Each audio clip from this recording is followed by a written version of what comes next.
O governo do estado de São Paulo, por meio da Secretaria de Cultura e Economia Criativa, apresenta A Maldição do Mausoléu, de Ricardo Biasotto. Narração Maria Clara Del Guerra, gravado nos estúdios da Rádio Interativa Pinhal FM. Este é um livro de ficção livremente inspirado nas lendas de Espírito Santo do Pinhal, São Paulo. Todas as personagens e fatos são frutos da imaginação do autor, embora tenham como base os causos e tipos que fazem parte do imaginário popular local. Este livro é indicado para maiores de 10 anos. Epílogo. Maus presságios. Alguns dias depois... Apesar de amar as reuniões em família no sofá da sala, Francesco Fracalossi não trocava a tranquilidade do quarto por nada no mundo. Ali era o seu refúgio, o lugar em que se sentia bem. Mesmo sob a luz artificial de uma luminária, estar entre centenas de livros empoeirados e com a bandeira italiana sob os olhos em um dos cantos do cômodo, impedia que se esquecesse das suas origens. Quando entrou no quarto, ele olhou o rádio-relógio e percebeu ter tempo suficiente para acessar a internet enquanto aguardava a hora do único compromisso da tarde. Sem o nervosismo dos dias anteriores, sentou-se em frente ao notebook e acessou o site de um jornal local, deparando-se com a foto do coveiro em destaque no portal de notícias. Ao clicar no rosto do assassino, a matéria se revelou e Francesco sorriu orgulhoso com a leitura. Coveiro é preso por assassinato de professor. A polícia prendeu, na noite do último sábado, 14, o assassino do professor Marcos de Roberto. A prisão aconteceu no cemitério municipal e colocou fim ao mistério que deixou a cidade assustada nos últimos dias. Carlos Fagundes, 55, era um dos coveiros do cemitério e confessou outro crime ocorrido no passado. Depois de passar a madrugada depondo, o coveiro revelou ter assassinado a ex-esposa, uma mulher vista pela última vez quando saiu para trabalhar há 5 anos. Ao assassinar a mulher, o homem enterrou o corpo no mausoléu da família Ventura, um dos túmulos mais conhecidos do cemitério local, porém abandonado há décadas. Segundo o detetive Francesco Fracalossi, responsável por descobrir a ligação do coveiro com o crime, o assassino temia que os restos mortais fossem descobertos, por isso matou o professor. Ele queria que isso afastasse as pessoas de lá. Ao perceber que estava sendo investigado por essa morte, ele retirou os ossos do mausoléu e o espalhou por túmulos abandonados em todo o cemitério. O crânio da vítima, por exemplo, foi encontrado enrolado em algumas peças de roupa, completou o detetive. Após o depoimento, Carlos Fagundes foi enviado para a cadeia regional. Ele será julgado por duplo assassinato e ocultação de cadáver. A pena pode variar entre 16 a 40 anos de prisão. Mais tarde, o detetive italiano saltou do carro e a brisa da cidade montanhosa tocou seu rosto. Com o veículo estacionado em frente ao cemitério, ele ajudou uma velhinha a sair do lado do passageiro e, mesmo distante da entrada, foi capaz de sentir o clima pesado da cena do crime. Francesco tentava evitar as reações de angústia do próprio corpo quando a mulher tocou seu braço e ordenou em um estranho ar autoritário. "Você fique aqui, seu Francisco." "De forma alguma, dona Medeia."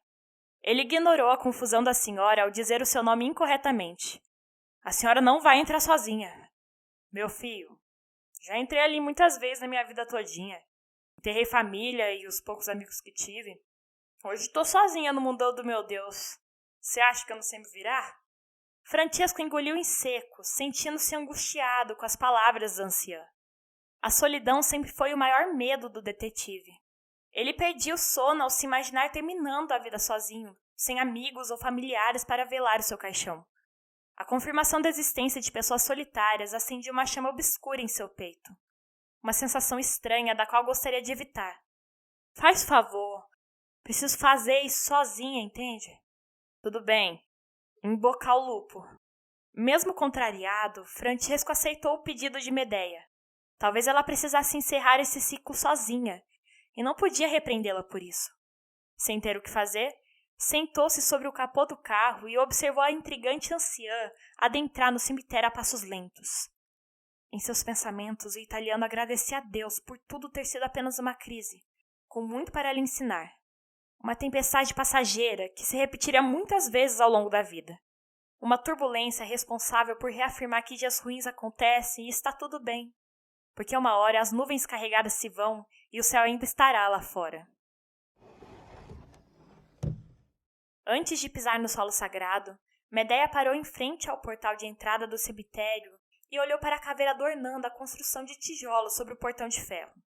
Desde a infância, o símbolo lhe causava um aperto no peito e a sensação ficou mais forte ao se abençoar com o sinal da cruz, pedindo a Deus para conseguir uma conversa esclarecedora com o Coronel Ventura.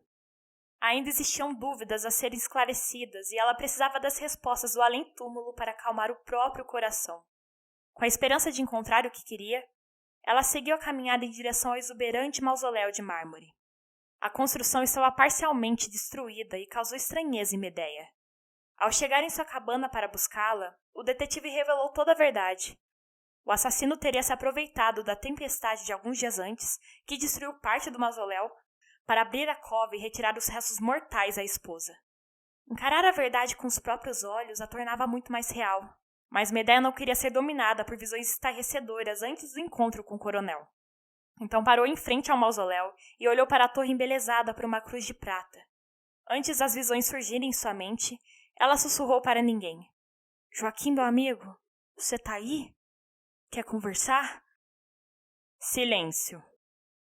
Sinto tanto pelo acontecido. O silêncio persistiu.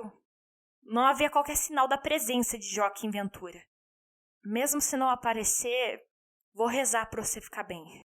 A senhora estava quase desistindo de esperar por uma resposta quando sentiu um vento gelado e ouviu a voz do Coronel Ventura surgir no fundo da sua mente.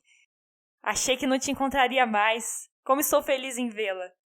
Você tá aí, coroné. Ela expôs o dente de ouro em um largo sorriso e se sentou sobre a escadaria do mausoléu. Sabia que não ia me deixar sozinha. Jamais faria isso.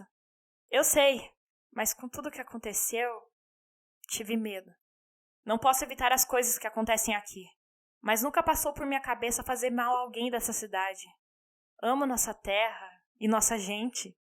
Então por que você não impediu a morte do professor? Ela quis saber. Não tenho esse poder, a senhora sabe disso. Não sou deste mundo. Mas você ajudou o coveiro a... Não! Claro que não. Quer dizer, acreditei que ele estava disposto a me ajudar, então atraí o professor para cá, que me viu e... Mas juro que foi só isso. No que ele te ajudaria? A me livrar dessa maldição. A triste voz vinda do além sumiu por alguns instantes, porém Medea continuou em silêncio.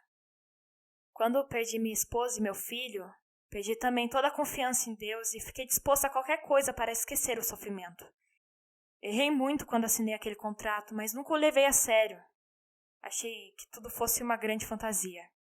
Porém, comecei a ouvir vozes na minha cabeça e isso me deixou louco. A loucura me motivou a acabar com a minha própria vida. Tudo que nós faz tem consequência, coroné. O tempo preso nesse lugar me ensinou essas consequências. E agora percebo ser impossível encontrar uma solução para o meu problema. Pensei que você fosse usar o menino Camundá. Fiquei com tanto medo. Ele é só uma criança, pobrezinho. A senhora sabe que só vou me livrar da maldição se um dia entregar a alma de alguém com meu sangue, não sabe? Sim, por isso achei... Trisavó dele é sua... Não, nem ele nem ninguém pode me ajudar. Meu filho morreu sem deixar herdeiros. Eu até cuidei da trisavó do menino como se fosse minha própria filha. Porém, jamais... Eu amava minha esposa, seria incapaz de traí-la. Então ele não é meu descendente, apenas um garoto muito esperto. Medea ficou sem ração. Nunca tinha sido enganada pelos dons e só conseguia pensar no significado dessa falha cometida ao encontrar o menino com a Camundá. Talvez o erro fosse a prova do fim da sua vida. O meu tempo está chegando ao fim, coroné. Não se preocupe, a senhora tem muito o que viver. Nossa cidade não está preparada para a sua despedida e eu preciso da sua ajuda. Como assim? Sabe que dia é hoje? Mais uma vez a senhora permaneceu em silêncio. Hoje é 19 de março de 2020. Há 100 anos minha vida terrena se findou e passei todo esse tempo tentando me livrar da maldição. Hoje percebo ser impossível fugir das consequências dos meus atos. A minha alma está presa aqui, mas posso aproveitar para cuidar do lugar que amo. Vou fazer isso a partir de agora. Não entendo. Sou um guardião para o cemitério e devo cuidar desse lugar como a minha própria casa. Não é justo continuar assustando as pessoas. Preciso proteger os vivos e os mortos, não atiçar a curiosidade, o medo e o desrespeito, aparecendo para quem risca a minha eterna morada. Não posso mais fazer isso para pedir ajuda, porque ninguém pode me ajudar. Ela o esperou completar o raciocínio. As pessoas precisam parar de contar histórias mentirosas a meu respeito. Eu fiz o pacto, mas nunca maltratei ninguém. Não sou nenhum monstro. A mulher do cabelo vermelho veio me visitar e prometeu ajudar. Mas o coveiro a maltratou e ela saiu daqui assustada. Preciso que vocês se encontrem para implorar que toda a cidade pare de espalhar boatos. Mas não sei de quem está falando. O homem que está ali esperando sabe. Ele fez uma pausa. Mas também preciso que cuide do meu casarão no Monte Belo. Coisas horríveis aconteceram nele. Algo precisa ser feito antes de uma nova tragédia acontecer. Creio em Deus Pai. Conto com a sua ajuda. Mas não sei como ajudar. De forma inesperada, a mente de Medea voltou a ser tomada pelo vazio. Não havia mais qualquer voz soando em sua cabeça. Apesar de perder o contato com além, ela continuou sentada sobre a escadaria. Medea era incapaz de entender a conversa e as consequências dos pedidos do coronel, mas ele não falaria mais nada. Não naquelas condições. Seria preciso descobrir tudo sozinha. Ainda sem saber como lidar com um turbilhão de emoções e pensamentos, ela colocou uma das mãos sobre a lombar e enfrentou as fortes dores nas costas ao se levantar. Quando a anciã se afastou do mausoléu, arrastando os pés pelo chão de cimento, carregava a certeza de a cidade ainda estar ameaçada por perigos sobrenaturais. Os maus presságios e as maldições estavam distantes de chegar ao fim. Camundá entrou na biblioteca pública e se encantou à primeira vista. O casarão, em uma esquina da praça principal da cidade, era um sobrado muito antigo. Sua beleza deixava qualquer pessoa completamente encantada pela arquitetura e valor histórico do prédio.